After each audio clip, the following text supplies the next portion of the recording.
Good morning. Welcome to Plugged In. We will have another lesson from James chapter 5 right after this.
Well, good morning, and we're glad that you're with us for this episode of Plugged In.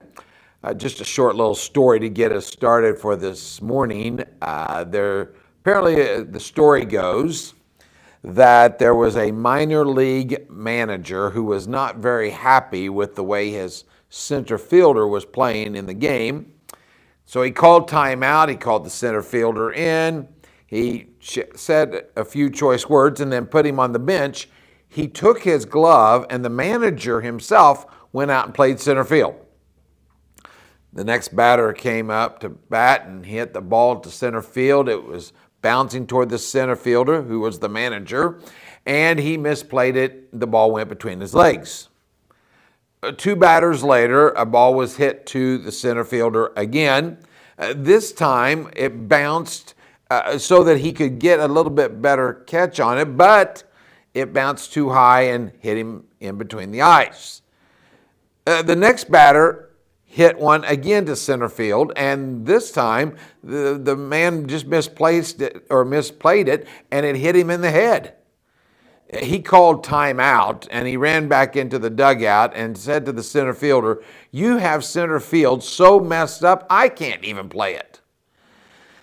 I don't know if there's a whole lot of truth to that story, but there's truth to this fact, that when we have issues going on in our lives and misgivings and mishaps, we seem to want to blame others for that. We don't want to take our own responsibility for some of that. We find that happening early in human history. Genesis chapter 3. Adam and Eve ate of the fruit. God comes to look for them in the garden, and the first thing Adam does is he blames Eve. What Eve does is she blames the serpent. And ever since then, we as humans have been playing the blame game. We want to put it on someone else.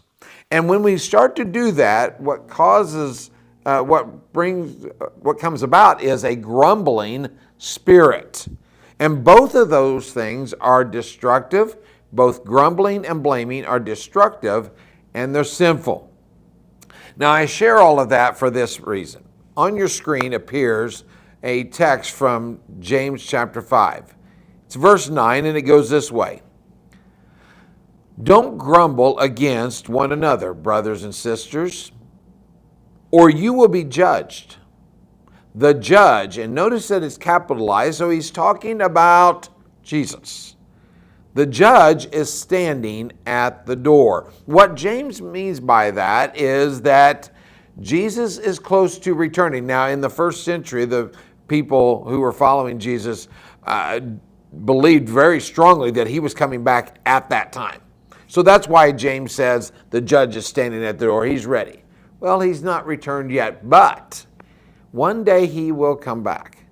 And when he comes back, we will all be judged according to our actions. Jesus himself said this in Luke chapter 12.